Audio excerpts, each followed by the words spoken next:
Bom dia, quarto ano. Depois de vários dias sem aula de história, nós estamos novamente com o nosso livro para voltarmos aos assuntos que vamos estar tratando esse ano de história, tá? Nós paramos na página 44 do livro de história. Pega lá teu livro, abre na página 44. Há 2 semanas atrás, nós conversamos sobre os primeiros povos nômades do Brasil, né?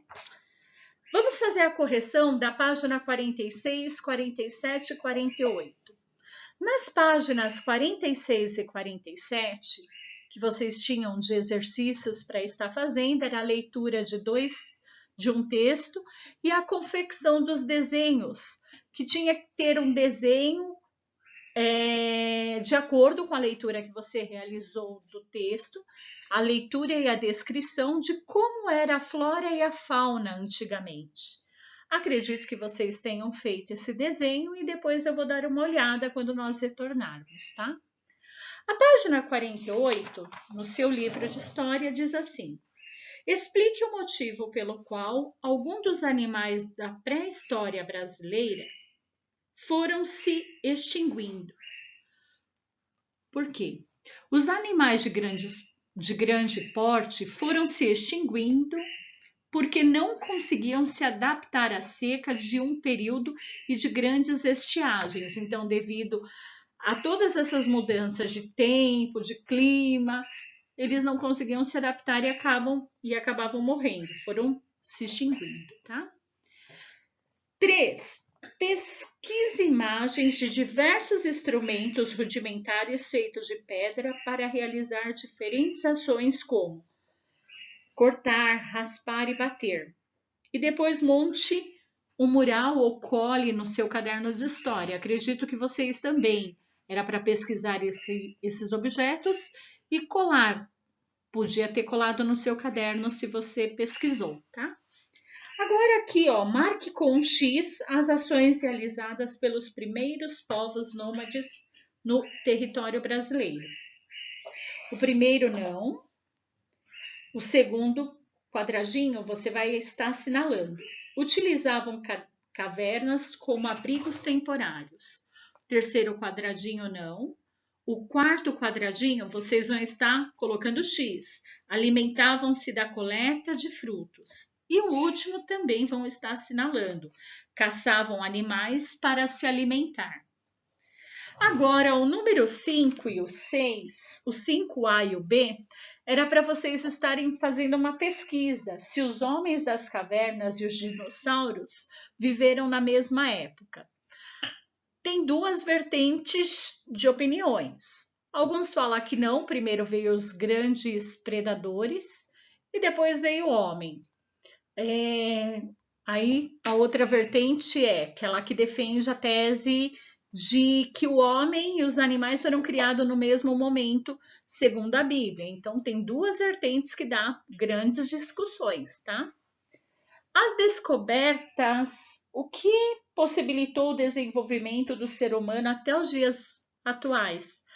As descobertas que o homem foi fazendo e a evolução do próprio homem, né? Nós não estamos evoluindo a cada dia? Então, tudo isso, ela causa desenvolvimento, ela possibilita mudanças, tá? Página 49 do seu livro é um novo conteúdo. Nós vamos estar fazendo a leitura da página 49, 50 e 51. Então, vamos lá. A formação do povo brasileiro.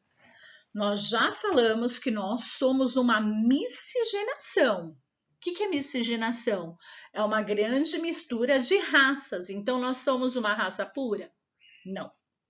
Nós somos miscigenados. Por quê? Porque há uma mistura grande de povos na nossa formação. O Brasil tem um território imenso.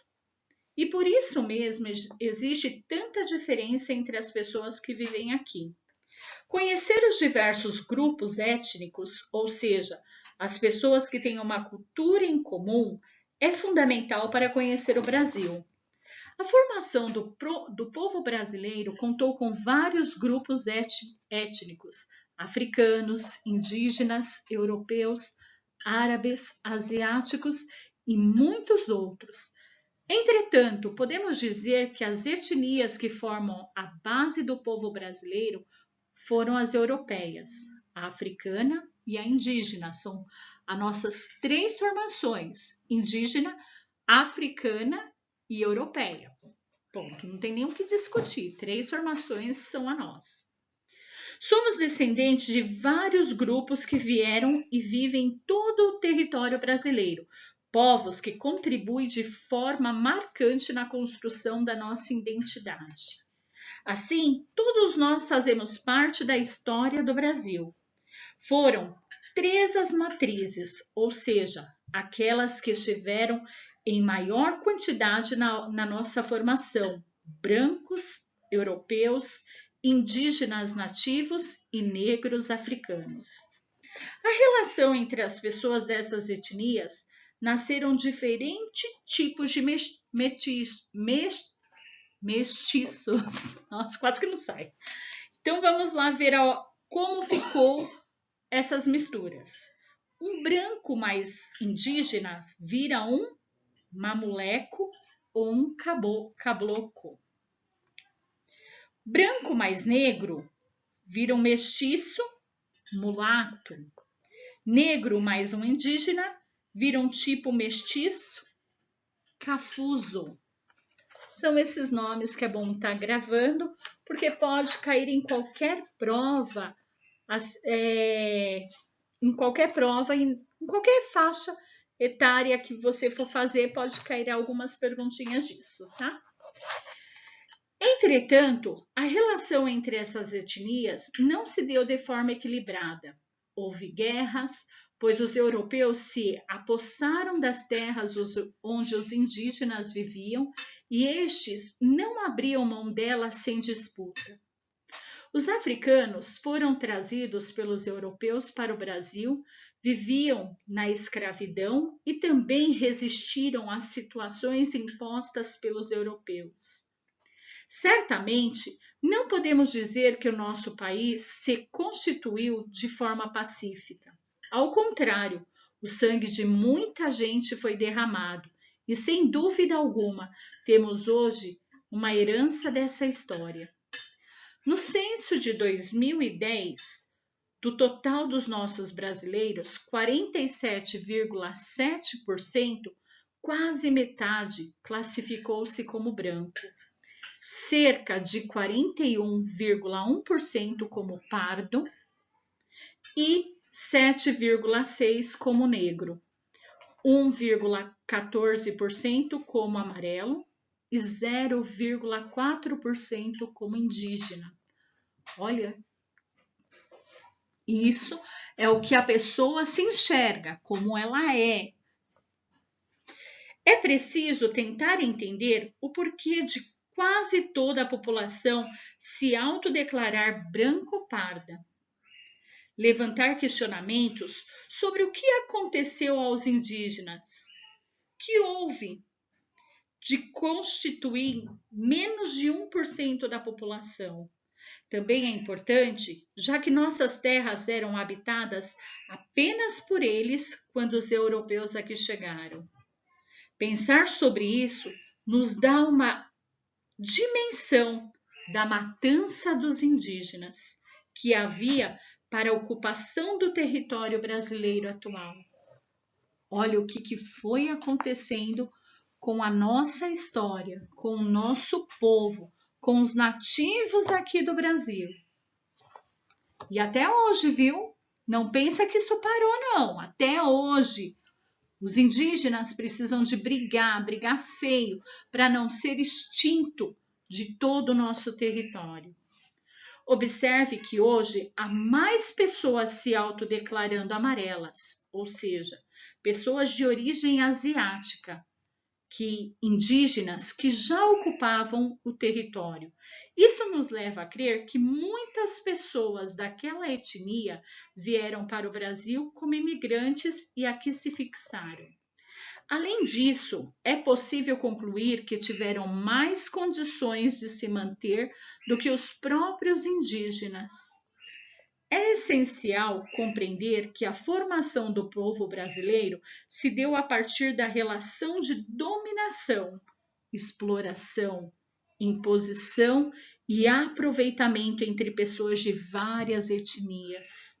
Entretanto, é preciso saber o que aconteceu historicamente para que podemos compreender quem somos e como seremos. Olha, aqui você vê duas fotos. Uma são das caravelas, né? As caravelas de Colombo.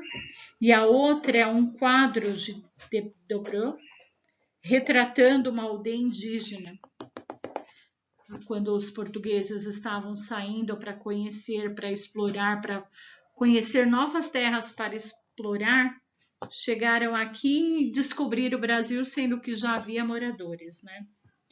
E mesmo sabendo que atualmente há poucas pessoas não mestiças, pelo menos o Brasil, há leis vigentes cujo fundamental é diminuir diferenças históricas da relação entre as etnias matrizes. Durante muitos anos, os nossos livros de história, ele tinha só uma parte da nossa história.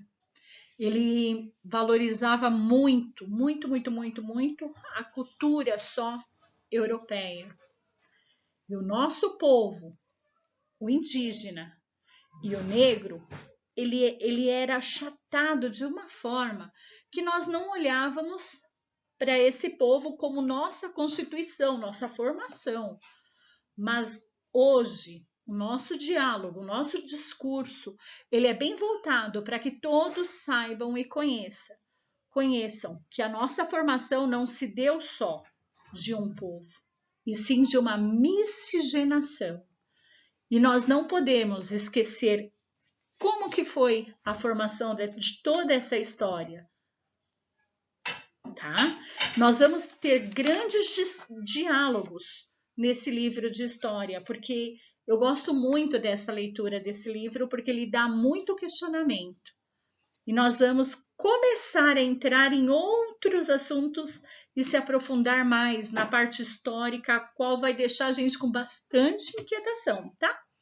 Então, estamos iniciando nossos passos agora com a história, tá bom? Um bom dia para vocês. Respondo à página 52 e provavelmente essa semana eu pego novamente o livro de história para nós podermos dar uma discutida novamente, tá bom? Uma boa semana!